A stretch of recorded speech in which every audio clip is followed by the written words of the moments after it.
وسلم على سيدنا محمد الفاتح لما أغلق الخاتم لما سبق الناصر الحق بالحق والهادي إلى صراطك المستقيم وعلى آله وصحبه حق قدره ومقداره العظيم. Allahumma akhrijna min dhulumatil wahmi wa akrimna binuril fahmi waftah alaina bima'rifatil ilmi wa hassin akhlaqana bil hilmi wa sahil lana abwaaba fadlika wanshur alaina min khazain rahmatika ya arhamar rahimin. Assalamualaikum warahmatullahi wabarakatuh. Waalaikumsalam warahmatullahi wabarakatuh. Bismillah walhamdulillah wassalatu wassalamu ala rasulillah Sayyidina wa nabiyina Muhammad ibn Abdullah wa ala alihi wa sahbihi wa man walah wa la hawla wa la quwwata illa billah. Alhamdulillah, Masya Allah, la quwwata illa billah. Pada hari Selasa di malam Rabu, tepatnya tanggal 29 Muharram 1448 Hijriah, atau bertepatan dengan tanggal 14 Juli 2026 Masehi. Semoga Allah Subhanahu wa taala menjaga, memelihara iman Islam kita sampai wafat dalam keadaan husnul khatimah, panjang umur, dalam sehat afiat, dan segala hajat-hajat kita diijabah oleh Allah Subhanahu wa taala. Amin ya rabbal alamin. Bismillahirrahmanirrahim. Bismillahirrahmanirrahim. Nawaitu ta'alluma wa ta'lima wa tadhakkura wa tadhkira wa naf'a wal intifa'a wal ifadata wal istifadata wal hassa alat tamassuki bi kitabillahi wa sunnati rasulihi wa du'a ilal huda wa dilalata alal khair ibtiga'a wajhillahi wa mardatihi wa qurbihi wa sawabihi subhanahu wa ta'ala. Ya Rasulullah, salamun alaik ya Rafi asyami wa daraji. Ya Rasulullah, salamun alaik ya Rafi asyami wa daraji. Ya Rasulullah, salamun alaik ya Rafi asyami wa daraji. Allahumma salli wa sallim. Ya, fikih masih di ad-darsut tasi' di pelajaran ke-9 fi syuruti shalah, yaitu masuk di dalam istiqbalul kiblah. Belum sempurna dijelaskan, baru kemarin sedikit diulang kembali biar mengerti. Syarat-syarat sahnya sholat harus terpenuhi, yaitu ada 6 syarat-syarat sahnya sholat, ya. Yang sebelum itu ya, di pelajaran yang ke-9, syarat sholat itu ada 6, yang mana syarat sah sholat ini harus terpenuhi. Nggak boleh ada yang kelewatan, nggak boleh ada yang tertinggal, harus semuanya dipenuhi. Di antaranya yang pertama adalah ma'rifatu waktiha, mengenal waktu-waktunya.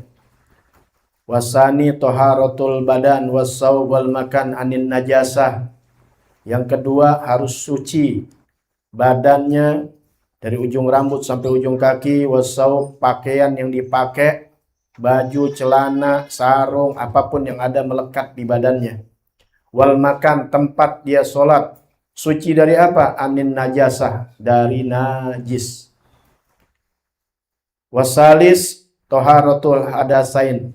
Yang ketiga adalah suci dari 2 hadas. hadas kecil maupun hadas besar. Ini semuanya udah dijelaskan secara terperinci, baik masalah wudhu, tayamum, dan yang sudah dijelaskan. Kemudian yang keempat, istiqbalul kiblah, menghadap kiblat. Nah, ini yang akan nanti diuraikan. Termasuk yang kelima, wal khamis satrul aurah, mengenal menutup aurat. Wasadis, yang keenam, ma'rifatu furudiha wa sunaniha, yaitu yang keenam mengenal fardu salat dan sunnah salat. Nah, ini juga akan dibahas dalam rukun salat, ya, baik yang wajib maupun yang sunnah. Nah, ini terpenuhi maka sah salatnya. Satu aja ada yang ketinggalan atau satu nggak sah, maka nggak sah salatnya. Nah, yang sudah dibahas dari 1 sampai 3 itu udah dibahas, ya. Maka kita membahas di dalam masalah istiqbalul kiblah, menghadap kiblat. Nah, di dalam hal menghadap kiblat, jangan sampai ketika injury time, di akhir masa kita sholat yang sudah kita jalankan, batal sholat kita. Gara-gara apa? Yaitu memalingkan dirinya dari kiblat. Yang mana yang harus nggak boleh dipalingkan ketika menghadap kiblat? Yaitu adalah ketika kita sholat yang normal berdiri adalah dada kita, bukan muka. Sudah ditulis kemarin tuh ya. Kalau diri normal yaitu dada kita yang wajib menghadap kiblat. Kalau duduk sama. Kalau berbaring muka sama dada, berbaring ke sono ya. Miring ya. Itu muka sama dada. Kalau tidurannya terlentang yaitu muka ya, dada muka sama tapak kaki menghadap kiblat. Baik. Jangan sampai ketika kita sholatnya normal nih, ketika tahiyat akhir, kan udah akhir nih, kita salam, kita berpaling dari kiblat dada kita. Kenapa? Salamnya kelewatan. Mungkin ke ujung banget, mau lihat sendalnya hilang apa kagak. Ya, ini bercandanya begitu, bukan menghina, bukan. Kamu keterlaluan. Nggak ngeh, kadang-kadang nggak sadar. Nggak sadar. Atau memang dia nggak tahu kalau itu membatalkan. Kalau nggak tahu membatalkan, nggak bahaya, jangan jadi imam. Makanya perlunya belajar sholat tuh wajib. Jangan sampai kita nggak belajar yang wajib. Kalau kagak nggak sah sholat kita. Ini aja ketahuan tuh. Assalamualaikum warahmatullahi. Udah cukup segitu. Assalamualaikum warahmatullahi. Bahkan kalau salah bantal nggak bisa kita begini. Paling segini doang, nggak apa-apa. Ya, sempurnanya tapi sampai lurus. Sampai ini pipi kita bisa dilihat emang belakang. Itu normalnya. Assalamualaikum warahmatullahi. Begitu juga yang ke kiri. Jangan sampai Assalamualaikum warahmatullahi. Nah, berubah nggak? Berubah, udah jelas. Nah, nanti kalau lihat imam yang begitu kasih tahu. Kalau nggak bisa kasih tahu ya pindah aja deh tempatnya. Ya, bukan itu bahaya masalahnya. Kalau hal-hal yang masih nggak jadi batal gitu, cuma nggak sesuai, nggak pantas, kadang ada yang menegur nanti aja deh pas ilmunya gitu. Karena masih boleh, paham ya? Nah, contohnya gini nih, jadi imam. Yang namanya sholat wajib, itu kalau manggil sholat itu kan azan namanya. Kalau mau sholatnya yang wajib namanya qomat. Namanya qomat. Allahu Akbar, asyhadu an la ilaha illallah, asyhadu anna Muhammadar Rasulullah. Sholat yang wajib. Adapun sholat yang sunnah seperti Idul Fitri, Idul Adha, atau yang lain-lainnya yang dilakukan secara berjamaah. Maka bukan dengan qomat. Sholat sunnah bukan dengan iqomah. Atau kita bilang qomat. Sebenarnya iqomah. Tapi dengan as-sholatul jami'ah. Ya, makanya sering kan ya. As-sholatu ntar jami'ah rahimakumullah. Bukan qomat. Pernah dengar gak lagi Idul Fitri, Idul Adha kalian qomat? Iya, itu tapi nggak batalin sholat, karena di luar sholat. Cuma etikanya nggak pantas. Karena bukan sholat wajib. Kalau sholat jami'ah. Nah, yang kebelingernya nih imam sekarang, sholat wajib, mau sholat dari maghrib. Ini ada sholat jami'ah rahimakumullah. Nggak usah. Ya, pernah dengar nggak imam begitu? Kalau yang wajib, jangan. Kan udah qomat. Paham ya? Itu ucapan apa? Ucapan buat sholat sunnah. Ya, sholatul jami'ah itu bukan sholat berjamaah, sholat ya apa namanya? Bukan berjamaah, tapi sholat berjamaahnya itu manggil untuk sholat berjamaah. Jadi nggak usah sholatul jami'ah disebut lagi sama imam. Karena udah, tapi ini kan bukan sholat sunnah. Sholat wajib dari mulai subuh sampai isya. Nah, imam kadang-kadang suka as-sholatu jami'ah, jangan, karena bukan sholat sunnah, ya. Nah, sering kita dengar, cuma kita menegur kagak enak. Kadang-kadang orang ngerti, mungkin dia mungkin dari kebiasaan kali, tapi nggak apa-apa dikasih tahu. Ada lagi apa lagi? Nih, masalah istiqbal kiblah, ya. Kan kita assalam nih, ketika salam cukup yang nengok kepalanya aja, ya. Nengok, dibuka begitu tuh. Tangan jangan ikut-ikut. Dari mana itu belajarnya? Assalamualaikum warahmatullahi. Assalamualaikum warahmatullahi. Banyak, ya. Kadang-kadang lihat orang begitu ikut-ikutan. Jangan FOMO kita.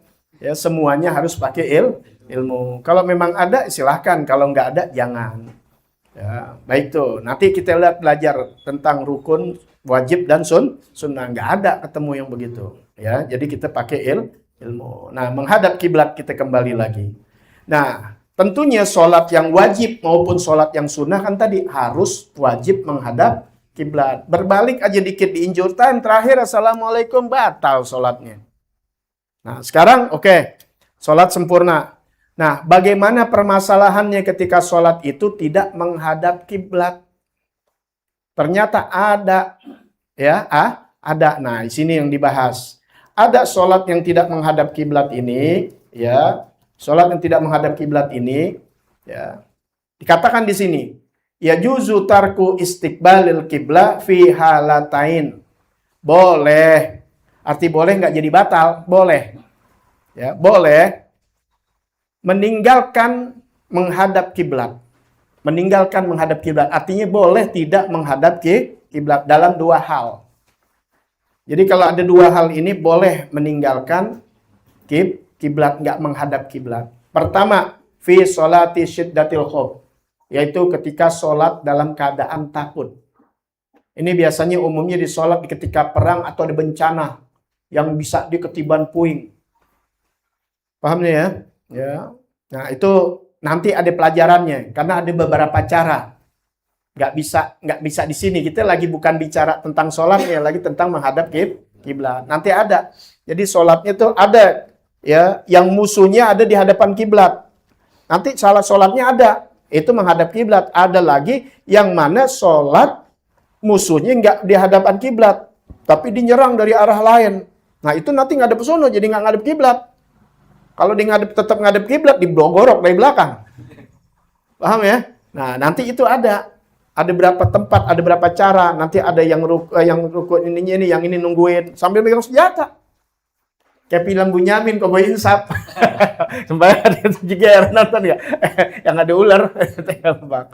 Ya boleh, tapi jangan dia gerakan. Jangan diam-diam baik. Nanti ada sholat. Lah inti lagi sholat orang menyerang inti, masa inti Bismillah tawakkaltu 'alallah lagi sholat ini enggak. Nanti ada, ya. Nanti di bagian-bagian itu sholat, ya. Baik. Yang kedua, fi nafilatis safar. Nah, ini yang kedua adalah di dalam sholat sunnah. Bukan sholat wajib, sholat sunnah. Sunnahnya ketika dalam keadaan safar yang mubah.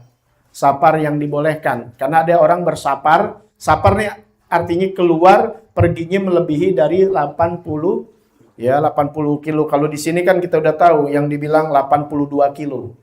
Ada yang mengatakan 92 kilo, nggak jadi masalah. Itu hanya perbedaan. Tapi kalau di kitab Takrirat dikatakan 82 kilo ke atas, itu namanya perjalanan safar yang tawilah. Ya, ada yang safarnya pendek. Dari sini ke Depok 20 kilo, 30 kilo, pokoknya di bawah 82, masih boleh. Ya, nah, tapi sholat bukan sholat wajib. Baik dalam keadaan berjalan maupun dalam keadaan naik kendaraan. Dulu naik kendaraannya pakai onta atau kuda. Kalau sekarang banyak pakai kereta. Kali gitu api mau sholat duha di kereta, di motor. Ya makanya ada tata caranya semua. Ya, di sepeda atau lagi dagang kali, lagi bawa dagang.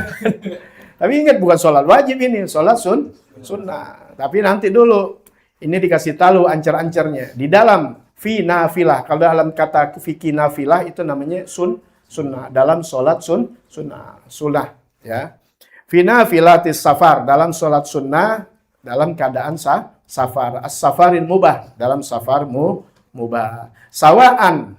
Sawaun, akana safaron tawilan am qasiron.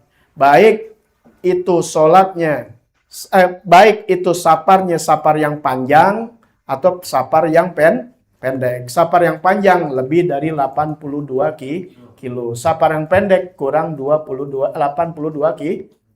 Kok beda? Iya, kalau safar yang panjang di atas 82 kilo itu namanya ada sholat pakai yang kalau wajib tuh ya, ada jamak takdim, ada jamak takhir. Kemudian boleh digosor, disingkat, diringkas yang 4 jadi 2. Paham nih? Kalau di bawah 82 nanti ada sholatnya cuma jamak doang, tapi nggak bisa digosor. Nanti itu tuh belajar di dalam masalah sholat jamak takdim dan jamak kudu mesti belajar juga yang sering jalan. Jangan keblinger nanti. Ya semua pakai ilmu semuanya, kita dari bangun pagi sampai malam ada ilmunya. Jangan jadi netizen. Ya, ketika orang bicara yang benar, komen deh. Udah komen kayak orang benar, kayak ahli fuqaha. Kayak ahli fikih. Lihat begitu sekarang. Serem. Ya. Gue pikir di agama aja, di bola ada juga banyak. Aduh, ya bukan jago-jago main bola, nyelak mulu. Ya, nggak usah. Begitu tuh, alasannya begitu. Ya, hina Messi, hina Ronaldo, hina pemain. Bahkan pemain Indonesia dihina. Padahal yang hina bisa nggak main bola? Di antara RT aja kalah. Dia belum ngerasain aja. Dia belum ngerasain ya main sama anak SSB yang beda. Kita anak kampung kan ngetren aja udah. Lain beda. Jangan samain. Ya, kecuali kalau dia yang ngomong tuh orang udah pakar, sekelas bintang yang udah dapet juara dunia dan sebagainya. Pantas aja gitu ibaratnya. Nah, begitulah. Ya, ulama dikomentarin ibaratnya begitu. Sama. Yang komentarin ternyata kagak ngaji, kagak ngerti apa-apaan, tapi kayak saya ngerti. Atau dia baru dengar juga, itu juga boleh dari medsos, bukan hasil dari ngaji. Ya, jangan dengerin yang begitu. Itu sih biasa. Ini masalahnya juga lagi viral juga tuh, masalah sholat di pesawat. Ya, yang enggak sah, cuma karena ceramah dengan ceramah aja bukan dengan ngaji, dikomentarin netizen. Udah sok tahu, sok begini dan sebagainya. Kalau tahu duduk persalahannya, ya benar.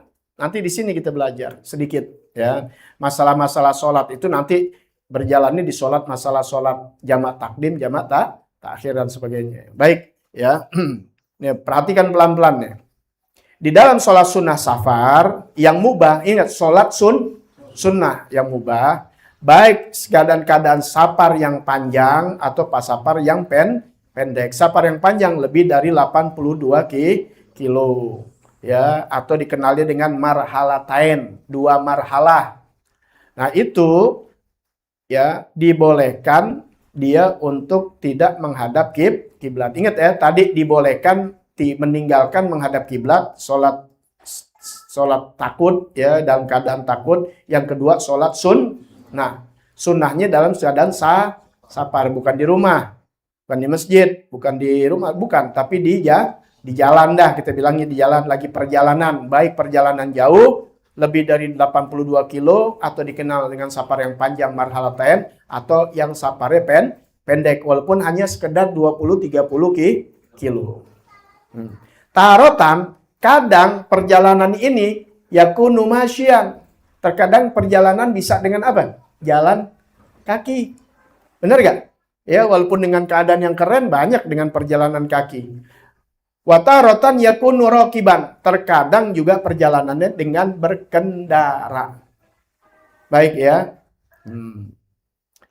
Faiza kana masyian. Apabila berjalan dengan jalan kaki. Ya dibahas lagi nih. Tadi kan perjalanannya safarnya boleh yang panjang, boleh yang pendek. Nah, kemudian kalau safar yang pendek biasanya umumnya suka orang dengan jalan kaki. Ya zaman sekarang udah banyak ada motor, ada ini. Kalau zaman dulu tanya deh kakek kita. Ya, pasti sekilo, 2 kilo, 3 kilo sampai 10 kilo ini masih kuat di jalan. Nah, baik. Kita berbicara kalau jalan kaki, yajibu istiqbalul kiblah. Wajib dia menghadap kiblat. Ini bukan sholat wajib ya. Nanti jangan salah nih, kalau nontonnya setengah, nanggung aja komen dah. Di TikTok begitu tuh. Ya, kata bini aneh yang nonton suka komennya nyalain lagi. Nontonnya apaan itu aliran sesat? Mana ada sholat, bayani sholat yang wajib. Paham nggak ya? Kalau bagi yang dengar dari tadi, lo lawan aja tuh komen. Udah goblok, jangan pakai komen. Ini lagi bicara masalah apa dari tadi? Sholat ingat, sholat sunnah. Dan dalam keadaan sapar, bukan tibang ke warung. Nah, tibang ke warung pulang aja sebentar, tibang ke warung. Sapar. Baik 82 ke atas, apun 82 ke bawah. Ya namanya sapar ya, kita dari sini ke Depok dah. Udah itu dijatuhnya sapar kita. Kalau tibang ke warung sih 5 menit udah sampai rumah lagi. Ya. Apabila berjalan, di jalan nih, yajibu istibal kiblah. Dia wajib menghadap kiblat. Dia lagi jalan. Tentu ya, tadi syaratnya mesti ada apa? Dari ujung kaki sampai ujung rambut nggak bersih dari najis. Kemudian ada wudu. Ingat ini. Jangan tibang jalan doang, udah jalan pakai celana pendek lagi. Gak bisa. Ini syarat-syarat harus terpenuhi semua. Paham ya? Yang tadi dari 1 sampai 6. Kemudian di istiqbalul kiblah ini ada pengecualian. Bisa nih. Nah, paham nih ya? Gitu, jangan ditafsirin lagi. Oh, boleh. Di besok disembahyang gitu. Ambil jalan, ngadep kiblat aja. Allahu Akbar. Sama kayak sujud syukur. Ya, ngikut-ngikut sujud syukur secara syukur aja begitu sih. Tapi kalau sujud syukur yang dimaksud dalam sholat, nggak sah. Kalau cuma tiba pakai celana pendek, paham ya? Ya pemain bola pada itu sujud seremonial ya namanya ya. Tanda girang aja. Ada yang selebrasi namanya selebrasi begini. Selebrasi sujud, nggak menjadi masalah. Tapi kalau diniatkan dengan niat sujud syukur, nggak sah. Karena sujud syukur harus pakai wudu diniat dulu. Aku niat sujud syukur. Allahu Akbar. Sujud. Contohnya apa? Ketika inti selamat dari kebakaran, selamat dari tabrakan. Kan banyak kejadian. Sampai rumah inti, alhamdulillah. Jangan alhamdulillah aja. Kalau inti pakaian inti bersih semua, ambil wudhu, atau nggak bersih, inti ganti, inti mandi, sembahyang, udah. Allahu Akbar, ngadep kiblat, Allahu Akbar. Sujud inti. Tasbih dan Allah Ta'ala. Terima kasih sama Allah Ta'ala. Kemudian, duduk. Assalamualaikum warahmatullahi wabarakatuh. Assalamualaikum. Itu dapat pahala di situ. Sama seperti sujud tilawah. Baik sujud tilawahnya di dalam sholat, pas waktu rib, ya tinggal terusin lagi, ataupun di luar sholat. Lagi jalan, dengar orang, pas waktu rib, wah langsung sujud. Atau lagi baca Quran. Tapi keadaan wudu, keadaan tutup aurat gitu. Semuanya ada aturan mainnya. Tapi kalau ngaji, ngerti, mudah. Baik ya, kalau dalam keadaan jalan, yajibu istiqbalul kiblah, wajib menghadap kiblat. Nah, apa yang wajib fi arbaati arkan? Yang wajib menghadap kiblat, wajib tuh ketika berjalan. Jadi kalau jalan gimana? Iya berhenti dulu dia. Berhenti dulu ngadap ke kiblat. Dalam rukun apa rukunnya? Inda ihram, ketika takbiratul ihram. Lagi jalan, pas nih menghadap kiblat. Kalau kagak ngadap kiblat mana sono? Udah, takbiratul ihram. Allahu Akbar. Udah, jalan. Ingat sunnah ya, bukan wajib. Ya, orang kan nasian lagi jalan. Ya, ketika ihram. Kemudian nanti ketika ruku. Wasujud.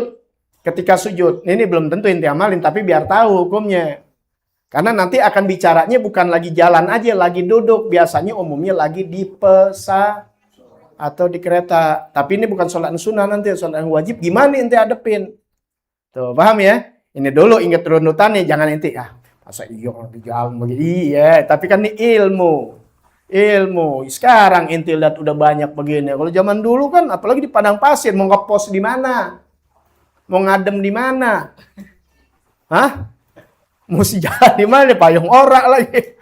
Ya, keadaannya belum ini aduh segala macam. Ini hukum dikasih tahu. Kemudian indal ihram ketika takbiratul ihram, waruku ketika wasujud ketika wal julus baina sajdatain dan ketika duduk di antara dua sujud ya. Ketika takbiratul ihram, ketika ruku, ketika sujud ketika duduk di antara dua sujud. Jadi dikasih jalannya itu tadi itu yang paling gampang. Ketika baca Fatihah sama surah. Selebihnya ruku dia. Iktidal sebentaran sujud. Sujud duduk di tempat sujud, sujud lagi. Naik lagi, udah jalan lagi gitu. Kan mayan itu. Apa ngedoyan sholat sunnah lagi. Ya, jarang terjadi. Wa idza kana raqiban, apabila dalam keadaan berkendara. Ya. Yajibu istiqbalul qiblah fil ihram. Ini ingin berkendara, ingat ini bukan sholat wajib ya, sholat sunnah, masih sholat sunnah ini, bukan bicara wajib, sholat sunnah. Yajibu istiqbalul qiblah, wajib menghadap kiblat. Ketika apa? Berkendara. Sama ya, sama seperti jalan menghadap kiblat.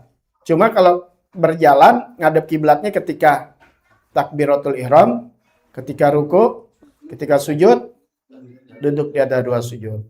Kalau menghadap kiblatnya lagi dalam keadaan berkendara, tentu kalau berkendara ya dia diri bisa duduk ya. Itu cuma di pesawat doang kita nggak boleh diri. Boleh sih diri kalau udah jalan tetap kalau internet pesawat ya. Kalau lagi masih landing atau turun, oh diomelin lo, bisa digaprak inti pramugari. Boleh, mesti duduk, mesti diikat, mesti apa? Iya benar peraturannya begitu. Kalau di kereta bisa diri, bisa duduk. Ya, di mobil kayaknya nggak bisa kalau diri. Mobil pribadi duduk. Kalau bis iya kali ya, busway gitu ya. Nah, pokoknya dalam keadaan berkendara wajib menghadap kiblat fil ihram, di dalam takbiratul ihram. Insahula, jika itu mudah. Emang bisa untuk melakukan takbiratul ihram. Karena kan kendaraan bisa berubah-ubah. Kalau memang ente yakin dan mudah untuk takbiratul ihram menghadap kiblat. Wa illa fala. Kalau nggak bisa, memang nggak mudah untuk menghadap kiblat, nggak jadi masalah nggak menghadap kiblat. Fala yajibu istiqbalul kiblat mutlaqon. Mutlak sudah. Nggak kudu harus ngadep kiblat. Tapi ingat dalam keadaan berkendara. Ingat sholat apa? Paham ya?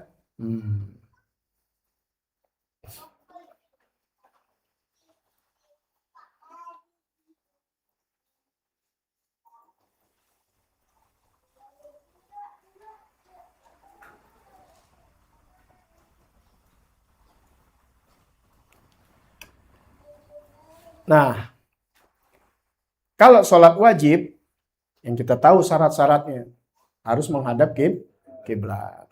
Bagaimana permasalahannya kalau di pesawat? Keadaan air nggak ada. Kan sekarang tadi mesti ada apa? Mesti ada wudhu. Mungkin ujuk-ujuk sembahyang aja nggak bisa. Ini tadi permasalahannya nggak ada yang lain, cuma ngadep kiblatnya permasalahannya. Ntar jangan sampai ente nggak ada wudhu, nggak ada apa, main sembahyang aja. Ya, ngambil lu sembahyang. Kan yang penting Ustadz udah nerangin. Lagi naik motor aja masih bisa kita sembahyang sunnah. Paham Mbak? Pakai lepas tangan lagi takbir. Padahal lepas tangan hukumnya apa? Lepas tangan maksudnya apa? Bukan lepas tangan maksudnya angkat tangan sembahyang sunnah. Sunnah. Diangkat boleh? Nggak diangkat boleh nggak? Boleh. Tanya ke orang sembahyang Allahu Akbar langsung. Jangan disalahin. Yang wajibnya takbiratul mengucap Allahu Akbar. Mesti kedengeran sama dirinya. Jangan. Nah itu yang nggak usah. Angkat tangan sih hebat. Mulutnya mingkem aja. Nggak boleh. Mesti harus kedengeran sama dirinya aja. Nggak usah teriak-teriak 2 RT tahu. Nggak usah. Allahu Akbar. Ya, itu penting kedengeran. Angkat tangannya sunnah hayat. Nggak wajib. Nggak sunnah sujud sahwi. Ya, sunnah hayat. Baik. Ya disembayang aja, wudhu kagak ada, nggak sah. Ini permasalahan ini kan terpenuhi dulu semua. Lagi bicara tentang kiblat. Nah, kalau inti lagi ke bandara, nah kan kita jauh tuh kalau namanya ke bandara. Paham ya? Ke bandara. Tujuan kita kan 9.000 km, bukan 82 lagi. 9.000 kemana? Ke Mekah, Madinah tuh 9.000 km. Ya, mudah-mudahan kita bisa haji, bisa umroh. Paling kagak kemana? Ke Bandung, udah 180. Ya, pokoknya kalau udah naik pesawat nggak ada cerita lu mau kemana? naik pesawat. Dari mana? Dari Pondok Cabe. Kemana? Ke Cengkareng, jarang-jarang. Itu bukan pilot. Ya, karena nggak ada perjalanan itu. Ya, nggak ada yang dekat, jauh. Ya, Jakarta Bandung aja jarang orang pakai pesawat, pasti pakai yang biasa. Ya, tapi kalau pakai pesawat, nah maka dilihat. Ya, ada namanya jamak takdim atau jamak takhir. Ketika ente udah keluar nih dari kampung inti nih, ya, udah keluar ini bukan sampai Depok aja. Itu udah dibolehkan gitu untuk jamak. Kan udah belajar. Bukan mesti sampai kemana ente misalnya mau ke Surabaya. Nggak mesti sampai Surabaya dulu. Atau udah keluar dari 92, enggak. Yang penting tujuan kita keluar dari 92. Adapun perjalanan kita belum sampai situ udah boleh. Paham nggak? Jadi nggak ribet. Jadi ketika sampai di Cengkareng, ya, jamak takdim. Tuh, paham ya? Jamak takdim. Kalau memang nggak memungkinkan, nanti jamak takhir ketika udah sampai itu nggak jadi masalah kok.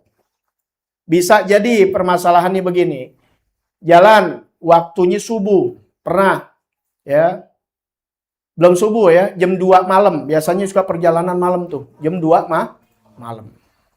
Sampai Jakarta taruh 9 jam, sampai jam 12-an tuh. Udah jam 12. Kadang ada yang di subuh, dia belum sempat sholat subuh, emang belum waktu subuh, nggak boleh sholat subuh. Belum waktu subuh. Sampai Jakarta masuk jam 3, jam 4. Belum ngurus-ngurus kan. Nggak main tuh kita datang, kita bisa sembahyang, nggak bisa. Ngambil koper dulu, ngambil ini. Baru bebasnya kita bisa bergerak tuh, bisa setengah jam, bisa 1 jam. Udah 4:30, kita jamak takhir. Zohor sama asar sama zohor tuh. Tapi subuh, kita lagi di pesawat. Nah, di situ kita bisa, itu bisa ada kejadian begitu. Paham gak nih? Jalannya jam 3 malam, jam 4 malam. Udah subuh belum? Belum. Nah, di dalam pesawat itu kan kita belum sholat subuh. Mesti wajib sholat. Nah, ini yang jadi permasalahan. Adapun nanti sampainya ntar siang atau sore di Jakarta, itu nanti takhir. Paham ya? Nah, ente makanya belajar tuh jamak begitu. Jadi ente bisa lihat. Ane ke Pontianak kemarin begitu.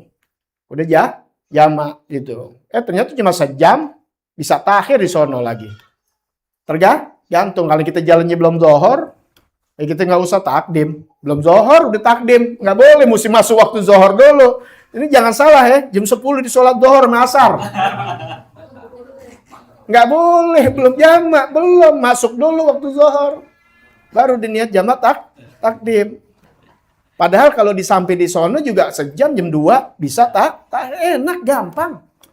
Mana berjalan gampang aja ya.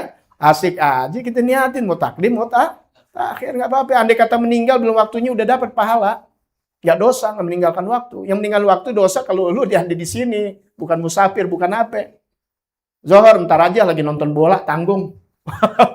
Tanggung ini siang, ya. Ntar habisnya jam 4 baru digabung, itu haram gitu. Nggak boleh. Jadi nggak mukim bukan musafir. Nah, bagaimana tuh waktu di pesawat? Kalau di pesawat ente memungkinkan untuk bisa sholat secara sempurna, bisa dikasih ini, terus ngadep kiblat nggak ini, kayaknya susah. Karena pesawat beda dengan kereta. Kalau kereta masih lurus, ada tempat untuk sholat. Selama dari awal takbir sampai akhir nggak ada yang bersalahan, ada kiblat sah. Nggak salah nih, hilapnya panjang di sini nih, diterangin. Tapi kalau di pesawat, ya, tuh as-sholatu fi ta'irah, ya. Kalau sholatnya sunnah, ya sah. Tapi kalau sholat fardu, ya, kalau sholat fardu, nah itu harus sempurna. Kalau nggak sempurna, apalagi misalnya air nggak ada, kemudian ngambil wudhu di mana? Di air nggak ada nih, kalau nanti ada air nggak apa-apa ya. Tapi kalau misalnya satu pesawat suruh ngambil air semua di situ, habis itu air. Nah, atau tayamum dia nggak bawa, yang Anda ajarin tuh, bawa kayak udah jadi bubuk, cuma di pesawat nggak bisa. Kan tandanya mesti debu, nggak ada debu, bersihan dia muka kita, emang dibersihin mulu. bersihan itu dari rumah kita. Nah, itu bagaimana? Ya udah berarti kita nggak ada 2 kesucian, sholat, duduk lagi, udah nggak ngadep kiblat, nggak sempurna, orang kita sehat, sholat fardu nggak boleh duduk kalau inti normal. Nggak boleh, jangan ikut-ikutan. Banyak itu orang sehat duduk. Garing-garing ngeliatin orang tua duduk, enak juga nih. Ikat. Selagi masih kuat. Sampai ada yang dipapah, saking lebih afdolnya diri. Ini nggak apa-apa udah duduk. Ya, sholat wajib ya, bukan sholat sun. Kalau sholat sunnah, Anda juga suka duduk kok. Nggak apa-apa. Amalkan biar tahu ilmunya. Sholat sunnah. Kalau sholat wajib, nggak boleh. Dia kan berarti keadaan itu udah jauh banget dah. Nah, bagaimana? Itu untuk sholat hurmatul waqt. Ya, menghormati waktu. Bisa jadi wudhu ada. Tapi keadaan pakaian najis. Pakaian bersih. Wudhu bisa, alhamdulillah ada wudhu. Nggak ngadep kiblat. Duduk lagi. Ya, walhasil sholat aja. Hurmatul waqt. Ya, sholat seperti biasa. Bukan hormatul waqt. Hurmatul waqt. Bukan. Sholat seperti biasa. Tapi dalam keadaan duduk udah. Sujudnya rukunya nggak sempurna kan. Ya, gitu. Udah selesai. Salam udah. Nanti di sana ketika sampai sholat jamak yang tadi itu asar midzohor kalau datangnya itu, setelah itu sholat subuh. Paham ya? Kodok namanya. Paham tuh di situ? Ya, jadi nggak ada susah. Ya, kalau udah tahu nggak ada susah. Naik pesawat begitu juga. Ya, nggak bingung. Yang bingung tuh kalau kita nggak belajar baru. Ya, kebingungan. Karena ngadepin hal-hal begitu. Salah satu contohnya waktu pulang dari umroh, ya udah berapa kali umroh gitu, ya ada satu kejadian yang situ tuh mestinya kita amalin, padahal kita tahu ilmunya, tapi kita nggak amalin. Apa dalam ilmu wudhu itu diantaranya syarat wudhu, bukannya rukun wudhu ya, bukan fardhu wudhu. Syarat adanya di luar ibadah. Syarat wudhu berarti sebelum wudhu ada syaratnya, diantaranya menyediakan air. Ente mau wudhu nggak sediain air kan repot. Sekarang ada. Kan kita ngomong begitu ya. Gampang banget di rumah aja. Di rumah. Ini di bandara. Bisa jadi atau di mana aja. Bisa di pom bensin ente. Pokoknya ente masuk kamar mandi umum. Bisa di rest area. Periksa tuh masuk nyediain air. Diantaranya periksa. Di zaman sekarang kalau nyediain air kan kalau jalan dulu kan emang nggak ada air. Kita mesti kudu nimba dulu ambil air. Kita bawa ke kamar mandi kita sediain, artinya ada air. Kalau inti kudu main kencing aja aja gitu misalnya di lapangan nggak ada air gimana coba? Paham ya? Itu mana menyediakan air. Nah kalau kita di tempat-tempat seperti di kamar mandi umum, periksain tuh semprotannya. Tuh aneh begitu, keren cakep. Tapi kan bisa jadi manakala kita yang pas masuk keadaannya mati. Likul syai'in ajal, setiap sesuatu ada ajalnya. Jangankan orang hidup, benda mati aja ada ajalnya. Paham ya? Kalau waktunya itu gelas pecah-pecah, pas yang megang elu lagi. Udah kesalahan. Ya, makanya kalau inti minjemin barang sama orang, biar redo-redoin. Sebab bisa jadi pas orang yang pakai, emang ajal di situ. Kesalahan kita sama orang, hampir nggak demen sama orang tuh sekarang. Tuh orang nggak demen sama gue sama sekarang. Tanya ya, dulu dikasih pinjem mana. Makanya Anda takut pakai barang orang gitu. Bener apa Anda bilang? Baik. Ya Dedi begini, baik. Maksudnya mobilnya dikasih pinjam buat Anda gitu. Jemput ini. Nah, manakala Anda lihat dia baik, paham nggak? Mau jemput Anda, mau ini, Anda pakai mobilnya. Ya, waktu anak Anda lagi sunat, ya boleh dong Anda pinjam. Ya kalau didengarin ya biar tahu dia. Mustahil sih dia mau dengar. Udah apa namanya? Udah kedalon ya. Akhirnya aneh pakai yang pakai bukan aneh kan belum bisa naik mobil, jamaah aneh juga yang bawa. Mati tengah jalan. Akhirnya dibalikin. Bukan aneh yang balikin anak-anak lagi kan yang minjem. Ya Mas udah dibilangin kalau ini. Udah dari situ waktu situ nggak nenggor lagi. Aneh pikir gara-gara ini kali. Aneh nggak suzon sih. Enggak, cuma kayaknya pas sudah itu jadi renggang. Nggak pernah kelihatan lagi sejak itu. Nah sejak itu nanti takut tuh. Paham nggak? Ya gitu. Nah jadi keadaan ini bisa jadi begitu. Nah Anda udah rapi nih. Udah wudhu. Ya buat persiapan kalau kita sholat bukan sholat pesawat. Sholat nungguin di bandara kan lama. Ya namanya manusia waktunya ada mau kencing. Anda kencing. Pas itu main nongkrong aja. Udah buka nih celana. Udah buka musia. Tadi apa ya? Reksa tuh, kalau belajar kadang-kadang kita aja yang tahu suka pengah.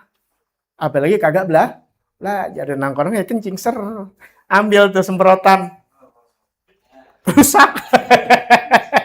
Nggak ada air ya, banyak kan air kencing gitu. Ya, mati. Lihat tisu, bisa pakai tisu. Ya, yang penting rapiin, nanti ada caranya yang pakai batu, sebuah yang kasar. Tisu. Ya ada tisu. Coba mau kemana? Masa keluar? Masa keluar megang-megang. Mau pakai baju kita, mau pakai ini kagak ada. Najis. Akhirnya aneh sampai bener begitu tuh, sampai kita liatin biar kering gitu. Tapi tetap kan mesti cebok. Mesti cebok sekalipun nggak pakai air, harus pakai batu. Yang penting istinja. Namanya istinja, wajib istinja. Nggak ada air, ketiadaannya boleh pakai yang kasar. Yang kasar nggak ada. Makanya kalau di luaran begini, inti masih bisa nyari-nyari batu. Nyari daun apa yang kasar-kasar berbulu. Gatal-gatal. Nggak ada. Ya terpaksa akhirnya. Najis ya? Najis sudah. Ya, gimana tuh? Di pesawat. Ya kodok kita akhirnya keluar. Tapi waktunya masuk sholat, ya hormatul wajibat sudah. Ya, nggak susah sebenarnya kalau kita tahu ilmu. Yang penting tuh yang namanya sholat nggak ada kita tuh alasan untuk tidak sholat. Sesakit apapun wajib kecuali hilang akal, seperti koma, seperti gila. Silakan, nggak apa-apa. Inti mau koma, nggak wajib sholat. Inti mau gila, wajib. Makanya kita husnuzon kalau di luaran. Kalau waktu sholat nggak sholat, nah berarti dia gila. Bukan nuduh, nggak wajib. Ya, nggak wajib. Nah, selagi masih akalnya berjalan, wajib. Nggak bisa duduk, nggak bisa diri, duduk. Nggak bisa duduk, berbaring. Nggak bisa semuanya isyarat mata. Selagi akalnya masih jalan. Stroke atau apa, udah diem aja gitu. Ya wuduin. Nggak ada air. Nggak boleh kena air misalnya penyakitnya. Dilakban semua. Dia apa nih? Iya di perban karena luka bakar. Nauzubillah sallallahu alaihi wasallam. Amin. Ya. Akhirnya dia harus tayamum. Enggak juga. Ya udah sholat nggak boleh tinggal. Keadaan. Bisa jadi sama ente tuh kalau macet di mobil gimana? Macet yang parah kayak the Brexit tuh gitu. Keluar nggak bisa. Matiin mobil. Kalau dinyalain bensin udah tekor. Waduh, itu yang lebih jangan tinggal sholat. Tetap sholat. Mudah-mudahan kita tidak termasuk orang yang meninggalkan sholat. Ya Allah. Ya. Itu saking paling perlunya. Karena tiang agama. Karena dari sholat itu tolak ukur kita dalam ibadah yang lainnya. Nanti kita akan lanjutkan lagi. Ya. Tentang satrul aurat. Ya benar. Ya, menutup aurat. Ingat tuh ya, tutup aurat bukan hari sholat aja. Di luar sholat pun jangan buka aurat. Mau main bola, mau main voli, mau main apa aja, mau olahraga, mau mancing sekalipun. Jangan pakai celana pendek. Di rumah pun jangan. Ya, itu laknat dari Allah Subhanahu wa taala. Ya, karena dia membuka aurat, hukumnya bukan yang enggak dosa.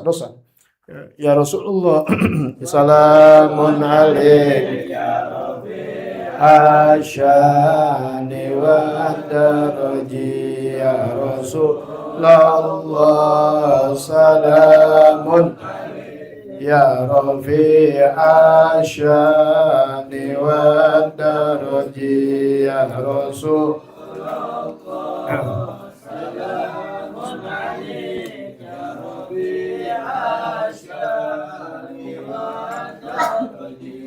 Allahumma sholli.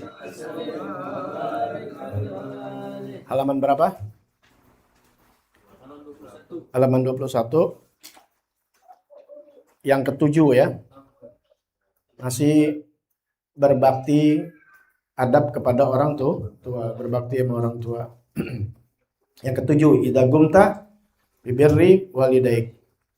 Sebelumnya ada hadis Nabi Muhammad SAW ya, minggu yang lalu nih ngingetin yang namanya bakti udah dikasih tahu begini-begini, terutama sama ibu tuh hadisnya ibumu sampai 3 kali tuh ya. Jadi sama bapak bakti, sama ibu baktinya lebih dikuatkan ya. Sudah dikasih tahu dalilnya kenapa demikian, nggak dibalikin lagi, nggak ngulang mulu gitu. Kemudian kalau ada orang tua kita bisa bakti, mandangnya aja dapat pahala haji dan umroh. Mandang orang tua girang, kita girang lihatnya karena cinta. Pahala haji dan umroh. Pandang lagi pahala haji dan umroh. Ya, belum kita girangin dia dengan harta kita, dengan ini. Pokoknya ajakin. Ya, kalau ada duit jalan-jalan ke apa, pokoknya nyenengin orang tua. Ya, nyenengin ada uang lebih, kita bisa pergi haji atau umroh dan sebagainya. Ya. Nah, bagaimana kalau nggak ada? Nah, ini kan buat anak-anak yang nggak punya orang tua, bapak ibunya udah meninggal, jadi resiko nih. Enak yang punya orang tua, yang nggak punya gimana cara baktinya? Nah, maka Rasul kasih jalan. Tentunya ini harus ada seseorang yang bertanya kepada baginda Nabi SAW Muhammad. Nanya dia, hal baqiya alayya min birri abawayya syai'un abirruhuma bihi ba'da wafatihima. Ya Rasulullah sallallahu alaihi wasallam, adakah jalan untuk berbakti kepada kedua orang tuaku atau salah satu dari keduanya ya ketika keadaan mereka telah wafat? Qala na'am, ada jalannya. As-salatu alaihima, memberikan doa. Doain wal istighfaru lahuma. Kemudian mintakan ampun untuk kedua-duanya. Wa infadu ahdihima. Ya, kemudian meluluskan janji-janjinya. Dulu janji mau apa? Wa ikramu sadiqihima, memuliakan teman-temannya. Wasilatur rahim allati la tusalu illa bihima, dan bersilaturahmi yang tidak bersambung kecuali dengan sebab keduanya. Nah, itu udah dibahas minggu kemarin. Jadi bahas lagi. Jadi ulang lagi, nih ngingetin aja.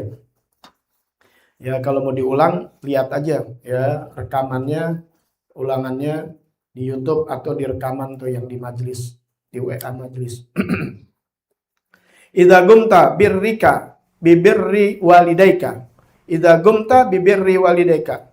Jika engkau telah melaksanakan kebaikan kepada orang tuamu, nilta ridallahi ta'ala.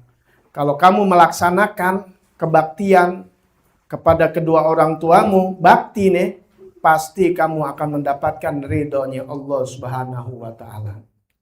Ya, jadi kalau mau dapat ridho Allah, biar bakti sama orang tua. Paham ya? Wah, gue mau nyari ridho Allah. Cari ridho Allah taala melalui ridhonya orang tua. Gampang. Oh, itu mencari ridho Allah jauh-jauh banget. Tuh ada di rumah kita. Tuh, ada hadisnya? Ada. Ya. Wasawabahul azim, dan pahalanya besar. Wa fil hadis, di dalam hadis Nabi Muhammad sallallahu alaihi wasallam, ridallah fi ridal walidain, wasakhatullah fi sakhatil walidain. Ini ada yang nulisannya sukhti. Ini kan kalau ini kan di kitab akhlak Lilbanin yang itu kan berbaris. Ya, ada yang bacanya itu kan berbarisnya di situ sakhatu. Ya, yang ininya sakhoti fi sakhatil walidain. Ada yang membacanya sukhtu, ya. Wasakhatullahi fi sakhatil walidain. Ridha Allah ada pada ridhonya kedua orang tua, dan murka Allah ada pada murkanya kedua orang tua. Dalam hadis yang lainnya tuh ya, ada yang diterangkan. Kita berpagi-pagi udah membuat ridho Allah Ta'ala nih. Ya seperti sholat, zikir. Tapi di pagi itu juga kita bikin sengsara orang tua kita. Bikin kesal orang tua kita, maka Allah murka di saat itu. Paham tuh ya? Nah, tapi kalau saatnya kita berbuat hal yang nggak baik, tapi ini hadis jangan sembarangan loh dihamalin. Ya, jangan macam-macam, karena memang nggak bakal sinkron kalau kita mengamalkan sesuatu yang nggak pantas. Ya. Karena akan membingungkan kita. Karena di hadis itu, siapa yang dia berbuat murka pada Allah, tapi di sementara dia berbuat bakti sama orang tuanya, maka Allah padamkan murkanya. Tapi sih kemungkinan nggak ada orang ya berbuat murka Allah kemudian bikin redha sama orang tua. Ya, rata-rata ya yang lawan orang tua kan yang tukang mabok, nggak sembahyang, jarang-jarang ada ya. Nah, tapi ujian orang-orang yang ibadah, nah ujiannya kadang-kadang udah cakep sholatnya, udah cakep puasanya, alhamdulillah. Kadang-kadang ada sifat kesombongan, ngerendahin orang tua. Ya, berani maki-maki orang tua, berani yang lain-lainnya yang membuat durhaka orang tua. Nah, dan situlah nanti jadinya Allah murka. Hati-hati tuh. Ya. Umumnya nih, Anda nggak bilang mutlak ya. Umumnya orang yang nggak ibadah sama Allah nih, yang masih ngelawan sama Allah Ta'ala, umumnya emang orang tua pasti ngelawan dah. Paham ya? Ya dia mabok aja nih, dia mabok. Dia kan nggak sholat nih, nggak sholat, kerjaannya mabok. Paham ya? Tawuran. Kan ini murka Allah tuh. Murka Allah Ta'ala. Tawuran, murka Allah Ta'ala. Ngapain ngezolimi orang lain? Kemudian nih nggak sholat, murka Allah Ta'ala. Ya kaya-kayanya dia pasti durhaka sama orang tua. Paham nggak? Mana orang tua yang nggak kesel anaknya tawuran? Kalau orang tua geblek baru kali anaknya tawuran dikasih disuplai. Lu mau apaan? Lu mau apaan? Kayaknya orang tua di mana segeblek-geblek nggak mau anaknya tawuran. Paham ya? Iya, yang bikin masalah jadi maling lah, jadi ini. Pokoknya sesuatu yang dia melanggar aturan Allah, kemudian orang tuanya girang. Kayaknya orang tua marah, segebleknya orang tua tuh. Nggak demen kalau anaknya bikin kriminal. Kan kriminal kan sesuatu yang Allah murka. Nah sekarang masa ya orang tua nggak murka? Ya, atau yang Nabi bilang umumnya tuh secara ini pasti kalau orang berbuat murka sama Allah, otomatis dia bikin murka orang tuh tua. Tapi ada yang kepleset, hati-hati. Dia membuat cari ridhonya Allah dengan puasa, dengan sholat, dengan segala macam perbuatan yang Allah suka. Tapi ingat, setan bermain di situ. Bisa-bisa kita membuat marah kedua orang tuh tua, membuat sakit orang tuh tua. Nah, jangan sampai itu hal terjadi buat diri kita. Paham ya? Karena di situ nanti Allah cabut keridhoannya menjadi murka. Kenapa? Ridhonya Allah, ridhonya orang, murkanya Allah, ya murkanya orang tua. Jangan sampai orang tua murka, jadi Allah murka. Wafil hadisil akhar, dalam hadis yang lain, birrul walidain afdalu minas sholah was sadaqah was saum wal haji wal umrah wal jihad fi sabilillah. Berbakti kepada kedua orang tua lebih afdol daripada sholat. Ya ini sholat sunnah tentunya. Was sadaqah dan sadaqah, was saum dan puasa, wal haji dan haji, wal umrah dan umrah, wal jihad fisabilillah dan jihad di jalan Allah. Tuh lihat berbakti sama orang tua, ya. Jangan dianggap enteng berbakti sama orang tua, pahalanya sangat besar. Dan yang pasti orang yang bakti sama orang tua, anaknya pun akan berbakti. Wasaufa yabirruka auladaka fil mustaqbal. Dan kelak akan berbakti anak-anak kamu pada masa depannya. Kama fil hadis, sebagaimana di dalam hadis, birru aba'akum tabarrukum abna'akum. Ya. Birru aba'akum tabarrukum abna'akum. Ya, ada yang membacanya tabirro, tapi di sini tabarrukum abna'ukum. Ya. Birru aba'akum, baktilah kalian kepada kedua orang tua. Ini amr nih, perintah. Setiap perintah tuh amr pasti ada jawabnya perintah. Jawabnya tuh tabarrukum. Makanya enggak tabarrukum. Apa? Abna'ukum. Makna bebasnya nih, baktilah kamu kepada kedua orang tua kamu pasti. Bahasa sekarang, bahasa di tulisan biasa niscaya. Niscaya, keniscayaan. Ya kita bahasa bebas kalau aneh orangnya gitu biar gampang dipahami. Bakti ente sama orang tua ente, bakti kalian sama orang tua kalian, pasti anak kalian akan bakti kepada kalian. Mafhum mukhalafahnya, pemahaman terbaliknya, buat durhaka sama orang tua, pasti anak kalian akan buat durhaka sama kalian. Dan pasti lebih jauh jahatnya. Kenapa? Karena zaman makin gila. Paham ya? Jadi kalau inti sakitin orang tua, pasti nanti kalian akan disakiti sama anak kalian. Kalau kalian buat senang orang tua, pasti niscaya anak kalian akan nyenangin kalian. Itu udah janjinya Allah Subhanahu wa taala melalui lisan Nabi Muhammad sallallahu alaihi wasallam. Nanti kita akan lanjutkan lagi. Nah, jadi kalau kita mau lihat diri kita bagaimana, ngaca bagaimana kita sama orang tua. Anak-anak kita mau bakti sama orang tua. Sekarang orang tua kita nggak ada. Tadi itu udah jalan yang sebelumnya. Biar banyakin istighfar buat orang tua, banyak doa orang tua, banyakin sodako, lariin buat orang tua, hadiahin. Jangan buat kita, tekan kontrak sama Allah. Ya Allah, setiap aku sodako dari nilai 1.000 sampai mungkin yang banyak, sampai yang puluhan ribu dan sebagainya. Ya Allah, mungkin aku lengah untuk meminta balasannya. Tidak ada lain ya Allah, balaslah buat dua orang tuaku. Karena dengan beliau kita ada di dalam dunia. Juga balas buat guru kita, karena tanpa beliau juga kita nggak punya ilmu. Karena guru kita orang tua kita juga. Apalagi kalau orang tua kita di dunia udah nggak ada. Guru-guru anak-anak anggap orang tua aneh. Ya, begitulah kalau kita mau dapat berkah. Insya Allah kita bakti sama orang tua, anak kita akan bakti. Kita bakti sama guru, murid kita akan bakti. Pasti ya, jazaul ihsan bil ihsan. Balasnya kebaikan, pasti Allah balas kebaikan. Itulah keadilan Allah. Itulah baiknya Allah Ta'ala. Nggak bakal dibalas yang tidak baik. Bahkan kalau satu dibalas sampai 10, sampai 700. Manja'a bil hasanah. Siapa yang mendatangkan kebaikan, falahu asru amsaliha. Pasti Allah balas 10 kebaikan, bahkan lebih. Di dalam Al-Quran dijelaskan tuh sampai 700 kebaikan. Baiknya Allah Ta'ala.